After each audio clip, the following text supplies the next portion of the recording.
إن الحمد لله نحمده ونستعينه ونستغفره ونعوذ بالله من شرور أنفسنا وسيئات أعمالنا. من يهده الله فلا مضل له ومن يضلل فلا هادي له، وأشهد أن لا إله إلا الله وحده لا شريك له، وأشهد أن محمدا عبده ورسوله. يا أيها الذين آمنوا اتقوا الله حق تقاته ولا تموتن إلا وأنتم مسلمون. يا أيها الذين آمنوا اتقوا الله وقولوا قولا سديدا يصلح لكم أعمالكم ويغفر لكم ذنوبكم، ومن يطع الله ورسوله فقد فاز فوزا عظيما. أما بعد، فإن خير الكلام كلام الله، وخير الهدي هدي محمد صلى الله عليه وسلم، وشر الأمور محدثاتها، فإن كل محدثة بدعة وكل بدعة ضلالة وكل ضلالة في النار. وصلى الله على نبي محمد وعلى آله وصحبه وسلم تسلیما کثیرا. برادران مسلمان، دوستان عزیز، امروز یک موضوعی که ما آمادگی برش گرفتم یک کمی، موضوع عقیقه است. چون که محفل عقیقه است، ما شما اینجا جمع شدیم. عقیقه چی را میگه؟ و یک سنتی است که فعلا متروک است. صحیح مردم میره اما قسمی که رسول الله انجام داده انجام نمیتن. بسیاری فکر میکنه کلام گپی نیست. اگر که در حکم ازی عقیقه کردن، پس آن ما درباره عقیقه یکی را براتان معرفی میکنیم که در لغت چی، در اصطلاح چی. نظریات علما اکثریتش بعض سنت مستحب میگن، بعض واجب هم گفتن. و حدیث دلایل میاریم. آیا پیش از اسلام یه عمل وجود داشت نداشت؟ در اسلام توسط چی ثابت شده گیسی عمل؟ حدیث را جمع کردیم و را خدمتتان بیان میکنیم که می اعمال ما شما، چون کلمه را وقتی که ما شما میخوانیم دو جز داره. خب متوجه ما باشین. یک جزش لا اله الا الله، دومش محمد رسول الله. لا اله الا الله، هیچ معبود بر حق که عبادت شود و اطاعت شود در دنیا وجود نداره بغیر از الله. معنی عزیز که هر حکم الله را قبول داره. محمد رسول الله، محمد فرستاده الله است. چه معنی؟ معنیش چیست که همه هدایاتی که رسول الله به ما شما داده، امر کردگی است، طریق زندگیش من حیث دین به ما بیان کرده، او را عملی میکنیم. و خلاف حکم الله و رسول الله هیچ عملی را انجام نمیتیم. زیرا اگر خلاف حکم الله و رسولش یک عمل انجام بتیم، ثواب بگویم، بازو بدعت میشه. و بدعت یک گناه کبیره است که رسول الله میفرماید کل بدعت ضلاله، هر بدعت گمراهی است. و کل ضلاله فی النار، و هر گمراهی جزایش آتش است، در آتش است. مبتدی اگر توبه نکند جایش آتش است. اینال زمانی که اولاد پیدا می شود چی کار صورت بگیرد؟ اول یک چند نظر علما را براتون میگم در حکمش. رسول الله صلی الله علیه و آله میفرماید که مال غلام عقیقتون، به امرای بچه عقیقه است، یعنی ذبح گوسفند است. فاحرقوا عنه دما، احرقوا بریزانین از طرف از یک بچه دما، یک خونه، یک گوسفند ذبح کنین یا یک بز ذبح کنین. خون ریختاندن به معنای گوسفند بز ذبح کردن. و امیتوا عنه الاذیه، و چیزی که ضرر داره به این ضرر رسان است او را از این دور بکنین، ضرر از پیشش دور کنین. ضرر مویشه گفته میشه، مویی که نو تولد شده او را سرش بتراشین سرش. امام مالک میگه ولیست العقیقه بواجبه، عقیقه واجب نیست، ولکن یستحب العمل بها، لیکن عمل بکردن به این مستحب است. و هی من الامر الذي لم يزل عليه الناس عندنا، این کاری است که همیشه مسلمانایی را انجام دادگی است. ابو زناد از فقهای تابعین است. این میگه که العقیقه من امر المسلمین، عقیقه از کار مسلمان است، یعنی مؤمنین عقیقه را انجام میتن. الذي كانوا يكرهون ترکه، او امری است، او عملی است که مسلمانان ترکش مکروه میدانستند. مسلمانان قبلا این را میگه انجام داده بود تمی عقیقه را. این از کاری است که مسلمانان ترکش مکروه میدانستند. یحیی بن سعید انصاری شیخ امام مالک است، مذهب مالکی که ما میگیم و مردم میشناسه از مذهب. این میگه ادرکت الناس، میگه من مردم مسلمانان را پیدا کردم لا یدعون العقیقه مع الغلام، که عقیقه یعنی یک گوسفند ذبح کردن در روز هفتم ایره ترک نمیکردن. و این الجاریه دختر هم در خانهشان میشد عقیقه میکردن، یک گوسفند ذبح میکردن یا 2 دانه اگر بچه هم میشد. سفیان ثوری میگه لیست العقیقه بواجبه و ان سنت حسن، عقیقه واجب نیست، اگر کسی انجام بده حسن است. ابن حاج مالکی یک عالم دیگه است، این میگه که در فعل عقیقه فواید زیاد است. کسی عقیقه بکنه چی فایده داره؟ یکی امتثال و سنت، یعنی سنت رسول الله صلی الله علیه و عملی میشه، عمل کردن به صورت رسول الله صلی الله علیه و اخماد البدع، بدعت از بین بردن است، بدعت از بین میره. ولو لم يكن فيها من البركه الا انه حرز للمولود من الآفات والآفات، اگر میدهی برکت نباشد مگر ای که حفاظت میکنه طفل از مصیبت ها، آفات و مصیباتی که میاد طفل از او حفاظت میشود کما ورده، مثل که وارد شده. فالسنت مهما فعلت کان سبب لكل خیر، همین سنت که انجام بدی خودی سبب خیر است و خود انجام سنت سبب برکت است. اگر مصیبت ها هم دور نشه خود همین انجام سنت در خیر و برکت است. و بدعت کس یعنی بدعت کردن که خلاف حقیقه انجام بدی عمل کنی به ضد ازی است. اینال ای خو نظر علما بود. حقیقه در لغت در اصطلاح چی را میگه؟ امام نووی از اهل لغت معنای لغویش نقل کردگی است که عققه. امام ابو منصور زهری و ابو عبید میگه، اسمعی میگه که حقیقه اصل معنای لغویش شعر است، اونمو مویه که علی راس سبی در سر طفل است، اونم موی حقیقه گفته میشه. زمانی که تولد میشه اونمو مویش حقیقه گفته میشه. و گوسفند هم باز نام نهاده شدگی است. و اینما سمی شاد، میگم گوسفندی که ذبح میشود در می حالت و حقیقه میگه. چرا؟ لانه یحلق عنه ذلك الشعر، زیرا اونمو مویی که در گلون گوسفند است او حلق میشه، بریده میشه. ذبح که میشه گوسفند به این خاطر این حقیقه گفته شدگی است. در حدیث میاد که امیتو عنها العزیه، دور بکنین از امی طفل ضرری که در عزیه چیست؟ اونمو موی شکر، همون موی از او دور کنین. هدف از این امی عزیه که است در حدیث شعرش است، مویش است که حلق میشود. به می خاطر این میگه که یک چیز به نام غیرش مسما میکنن. مثلا اصل حقیقه موی طفل گفته میشه، باز گوسفند به خاطر یک مناسبتی که در وقت ذبح همون موهای گلونش بریده میشه حقیقه گفته شده است. ابو عبید میگه که هر مولودی که تولد میشود و یک حیوان ذبح میکنی موی گلونشه، به این خاطری حقیقه گفته شده است. اصل عق که است امو بریدن گفته میشه، قطع کردن گفته میشه، چون که در روز هفتم یک گوسفند ذبح میشه، اگر بچه باشه 2 دانه، اگر دختر باشه 1 دانه، به این خاطر اونمو گوسفند چون که گلونش بریده میشه او را حقیقه گفته شده است.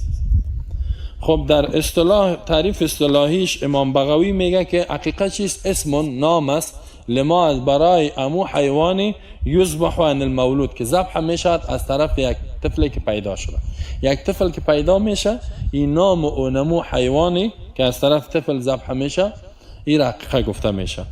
و در معنای اصطلاحیش حافظ عراقی یا مجموعه محدثین است میگه حقیقه ذبیحه را میگه، اونمو حیوانی که ذبح میشود از طرف طفل. خب این بود معنای اصطلاحیش. مشروعیتش پیش از اسلام، آیا حقیقه پیش از اسلام بوده یا نه؟ پیش از اینکه رسول الله صلی بیا و اسلام بیان کنه، علما میگویند بله، عقیقه کردن یعنی یک حیوان در روز هفتم ذبح کردن پیش از اسلام هم وجود داشتگی است. امام ماوردی میگه که اما العقیقه فیشات، عقیقه یک گوسفندش تذبح که ذبح میشود عند الولادت، در وقت تولد یک طفل که بچه باشه یا دختر باشه. کانت العرب علیها قبل الاسلام، عرب ها پیش از اسلام می کار میکردن. دلیلش چیست؟ دلیلش حدیثی است که از عبدالله ابن بریده روایت شده است، یه حدیث صحیح است. او از پدر خود روایت میکنه، میگه سمعت ابی، عبدالله ابن بریده میگه من از پدر خود شنیدم، یقول میگفت که کنا فی الجاهلیت، ما در جاهلیت بودیم، اذا ولد وقتی که یک کسی تولد میشد یک طفل لاحدنا از برای یکی از ما مسلمان ها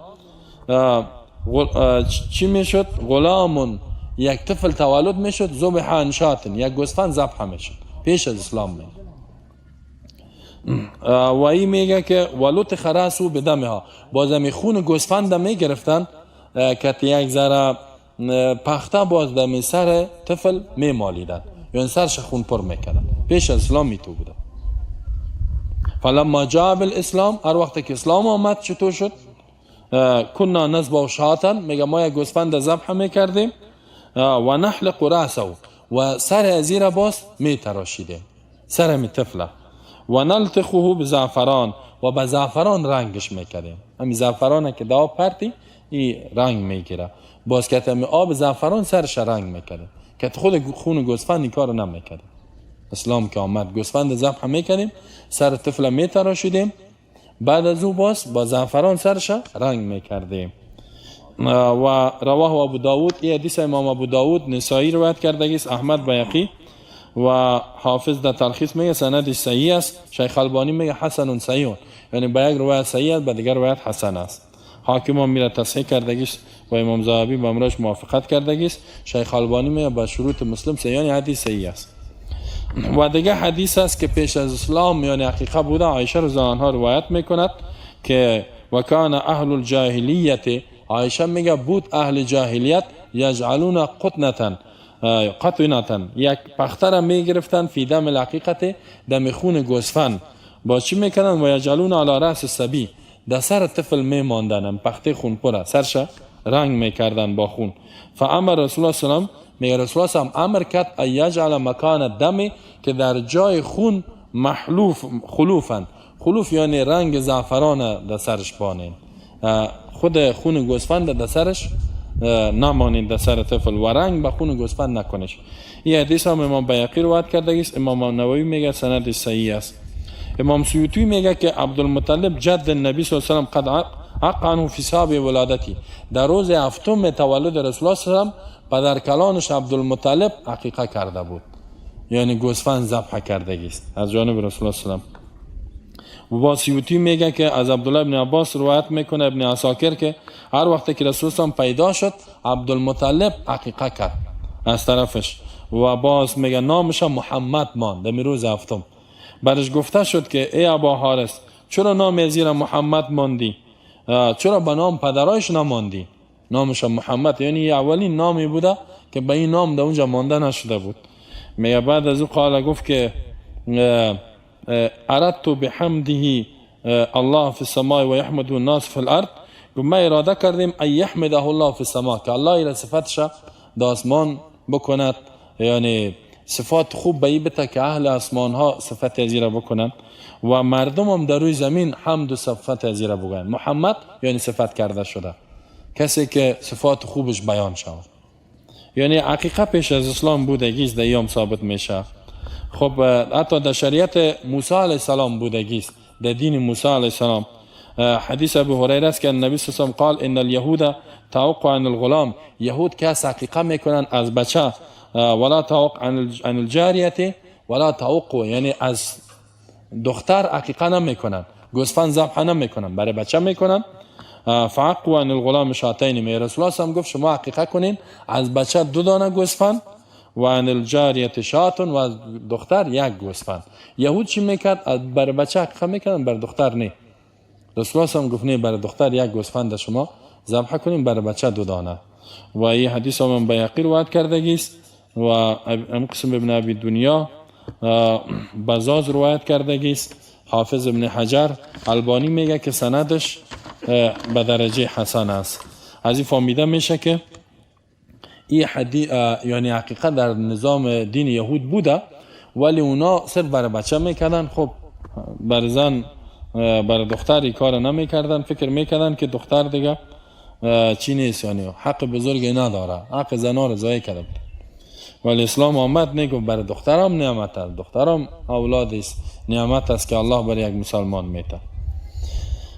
خب حقیقت در اسلام چی است؟ این خب پیش از اسلام بود. در اسلام احادیث قولی پیامبر صلی الله علیه و آله امر کرده است که کار کنید، فعلیش هم است که پیامبر خودش این کار انجام داده است، بر نواسای خود کرده است.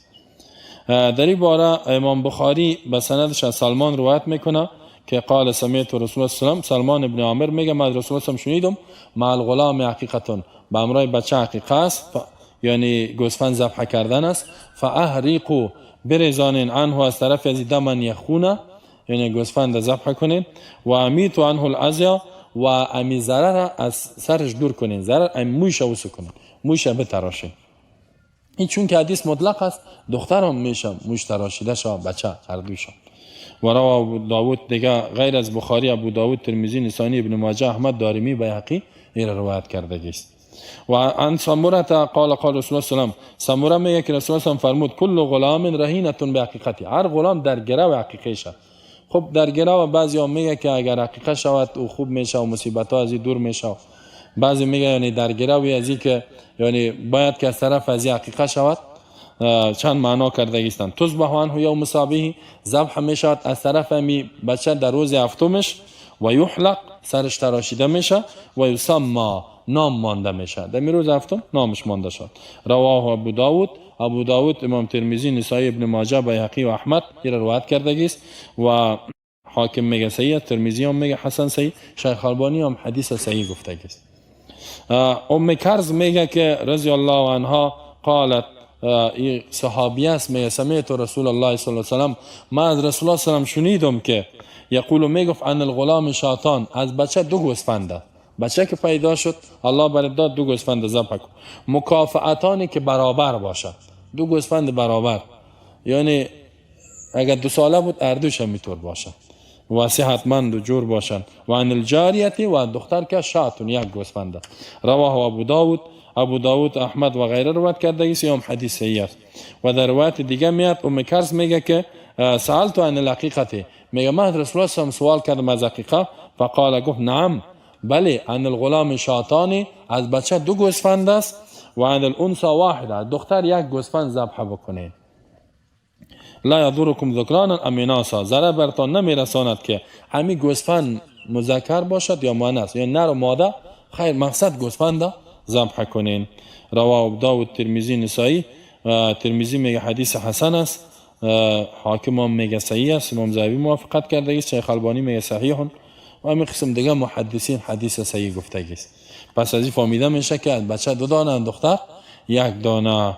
اگر کسی بگه چرا فرق کرده است اسلام، خب اینمی طریقه اسلام است، قسمی که در میراث فرق است، در میام فرق است، یعنی یک نعمت است، ولی اسلام من حیث نعمت دختر قبول کردگی است، اگر که یک گوسفند گفتگی است.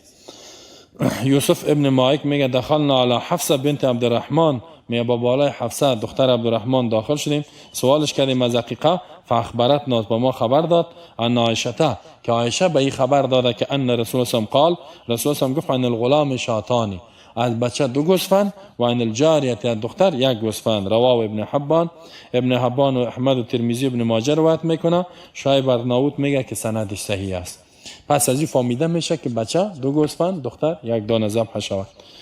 و در روایت دیگه هم میاد عایشه میگه خبر داد که ان رسول الله امرهم، می رسول الله امر کرد که ان الغلام، از اینجا امرهم در حدیث آمده، بعضی میگن واجب است، اهل ظاهر میگه واجب است که اگر بچه پیدا شد 2 گوسفند واجب است، کسی که توانایی داره، اگر دختر پیدا شد 1 دانه ذبح شود. ان الغلام شاتانی، از بچه 2 دانه گوسفند، مکافاتانی برابر باشد. و ان الجاریه شاتون، دختر 1 دانه. رواه ترمذی قال حسن صحیح، میگه حسن صحیح، شیخ البانی میگه صحیح. یعنی سعی کنین که این احادیث قولی بود که رسول الله امر کرده و گفته و این کارو بکنین، نه احریقوا، امر است، احریقوا برزانین عنه، از طرف از دمن یخون، این کلش احادیث قولیه که پیامبر امر کرد. فعلی احادیث که خود پیامبر کرده باشد، دیام چند حدیث است. اکرمه عن عبدالله ابن عباس رضی الله عنهما روایت میکنه ان رسول الله صلی الله علیه و آله رسول الله صلی الله علیه و ذبح کرد عن الحسن والحسین کبشا، از حسن و حسین دو دانه گوسفند، یعنی حسن که پیدا شد 2 تا گوسفند کفش شاخدار میگه و حسین هم که پیدا شد 2 دانه گوسفند. رواه ابو داود، امام ابو داود روایت کرده است و با اسناد صحیح. امام نووی و غیره محدثین میگه صحیح، شیخ البانی هم میگه صحیح علی شرط البخاری، یعنی راویایش با شروط بخاری برابر است. شیخ ارناوط هم میگه که حدیث صحیح است. و دیگه روایتی توست که عبدالله بن عباس میگه که ان رسول عق عن الحسن والحسین بکبشین. اونجا کبشن گفت. اینجا میگه که 2 دانه گوسفند شاخدار از حسن و حسین که پیدا شد. حسن پیدا شد 2 دانه گوسفند پیامبر ذبح کرد، حسین هم پیدا شد. از این فهمیده میشه که بابیش هم میتونه بنواسه خود عقیقه بکنه، یعنی یکی خود پدر حسن حسین علی بوده، خود رسول الله هم این کار کرده کیست، میتونه که بابیش هم این کار بکنه. حالا مثلا یک کسی ازدواج کرده خسر داره نه و خسرش بیاد امی کار بکنه، یعنی از طرف به خاطر اولادش کار کنه. در جامعه ما شما یک زن شاید یک ذره بی غیرتی هم باشه که میگه اوه سیکو اولاد پیدا شد و دامادش یعنی کتیش یک جای شد اولاد پیدا کرد، خسر آمد برش 2 تا گوسفند ذبح کرد. این خود گپ اسلام است و بدبخت رسول الله هم میکاره کرده گیست نه. حتی بعضیا خسرا را ما دیدیم که در خانه دامادش اولاد پیدا شده یک تبریکی نمیتنه از شرم میگه این خود دختر ما نکاح کرده و یک جای شده گیست، من چطوری را خوشخبری بتم چپ بسم تو. یکی خسر برایش نمیته تبریکی نه که مبارک باشه، میگه خواهر ما این بی غیرتی است بر ما دیگه خسرش. ولی رسول الله صلی الله علیه و آله می کار کردگی است. بعضی چیزا در امی افغانیت ما غیرت است که در اسلام سنت از غیرت نیست، او کار ما باید انجام بدیم. و دیگه حدیث است که ان عایشه رضی الله عنها قالت عق رسول الله صلی الله علیه و آله، عایشه میگه که ذبح کرد رسول الله من حسن و حسین یوم السابع، در روز هفتم امو 2 گوسفند و سماهما، نامشان نامان حسن زیبا، حسین زیباگک هم میگه. و باز و امر ایوماتن رسم الاذى، امر کرد که دور شود اثر از میان الاذى مویشان گفت کنه. رواه ابن حبان، شیخ ارناوط میگه اسنادش حسن است و من قسم نووی میگه اسنادش حسن، حاکم و غیره را تصحیح کرده. عایشه رضی الله عنها میگه ان نبی صلی الله علیه و آله عق عن الحسن والحسین، میگه ذبح کرد و قال گفت که قولوا بسم الله والله اکبر. وقتی که ذبح میکرد دیگران هم گفت بگوین بسم الله والله اکبر، اللهم لك یا الله ید برای تو و الیک و از جانب تو از هذه حقیقت فلان یا حقیقت فلانیه. در وقت ذبح کردن بسم الله الله اکبر گفت. بیهقی با اسناد حسن روایت کرده است، نووی هم میگه حسن است. یعنی سعی کنین بسیار احادیث بود، ما بعضش اینجا جمع کردم احادیث قدر زیاد بود، گفتیم مگه ما تنها احادیث خوانده بریم 1 ساعت در بر میگیره که رسول الله صلی الله علیه و صحابه کارا میکردن. در روز هفتم عقیقه کردن این یک سنت است که متاسفانه در افغانستان متروک است. دوستا خواسته شود و خوب است که مردم خبر شود. در افغانستان ما شما اگر بچه باشد شب 6 میگیرن، در هتل میگیرن، یک دلاک سازنده را میارن زدن و کندن است نه که یک گناه میکنن. شب 6 در اسلام نیست. شب 6 و اگر دختر باشد نه 6 است نه 7 است، هیچ کسی نه حقیقه میکنه و نه پرسان میکنه که کدام گوسفند ذبح کنیم یا نه. حتی اگر دختر در خانه یک کسی پیدا شود ما شما میبینیم وقتی که برش تبریکی بیتی هیچ میگه یک کسی هست، میگه بر دختر کی کار کردگیست. دختر در خانهش که پیدا شد در افغانستان اکثریت همیتوز خفا میشه، حقیقه خونه میکنه خفا میشه، میگه بر دختر کی کار کرده. یکی از خیشای ما به من زنگ زد گفت که چی داریم، شب 6 داریم. ما فهمیدم که بچه است. گفتم دختر است یا بچه؟ گفت دختر چی میکنه؟ گفت تو بالا سر ما ریشخند میزنی، بسیار قار شدم تو. گفت اگر دختر میبود مکی بر زنگ میزنم، بچه است بچه. گفتم خو خیلی شب 6 حرام است برش فهماندم که بدعت است و کل بدعت ضلاله و ایرا. گفتم کار خوب میگی یا بد؟ گفت ثواب داره. گفتم ثواب تو در کجا گرفتی؟ گفت در هتل گرفتم. گفتم دیگه گناه کردی. ساز آمد گفت بی ساز هم میشه. این چندین گناه را یکی شب 6 گرفت، دیگه ساز گرفت، چند نوع گناه را انجام دادگی است که این در اسلام ممنوع است و مردود است. نباید ما شما شب 6 این کارا را بکنیم، بلکه در روز هفتم اگر دختر است یا بچه است. و من خودم الحمدلله که اول باریم دختر بود حقیقت کردم و در مردم ما بسیار ایران ماندن، حتی گفتن هیچ قسم بی غیرت است بر دختر یک گوسفند کشته، ولی زنچو بوده و چطور بوده. بعد من فهماندمشان، گفتم امیام نعمت الله است و دختر بزرگترین نعمت است. شما چی میفهمین که بچه به خیرت است یا دختر؟ بعضی وقت بچه اکثرش قمارباز و بدماش میشه، حتی پدر هم لط میکنه. دختر آدم نیک می باشه و این به تربیه ارتباط داره. یعنی ما و شما اینمی سنت احیا کنیم. انجینر صاحب الله اجر بده دختر در خانش پیدا شده، ماشاءالله. دختر چندمش هم نیست، شاید که ششم اولادش باشه، 14مش باشه، 15مش باشه. بعضی آدم اول میگه اگه دختر بچه میکنه، بعد از او دیگه میگه که نشد. نه، این تا که دختر و بچه پیدا میشه، یعنی سعی کن رسول الله هم حسن پیدا شد این کار کرد، حسین پیدا شد باز می کار کرد، یعنی تا آخره دختر و بچه است ما همین کار انجام بدیم. یکم دفعه من میگم ما خودم کردیم به خاطر تشویق میگم، بعضی هم میگه که خودنمایی میکنی. خب ما به خاطر تشویق میگم چقدر که اولاد الله بر ما داده تا آخرام دختر بوده همین کار کردیم، حقیقت کردیم که همین سنت احیا شه، مردم بفهمه که دختر علما بد نمیبرن. اکثر متاسفانه بعضی کسایی که عالم نیستن دختر بد میبرن، و کسایی که جاهل است یک دختر که در خانه شد خب خیر کمی وضعش خرابه، دوم که شد بسیار وضعش خراب میشه، سیوم که شد دیگه آنقدر وضعش خراب میشه که باز میزن هم بدش میاد. چهارم حتی زن خدا میگه که اگر چهارمش دختر بود در خانه من بیای سیده برو خانه پدر.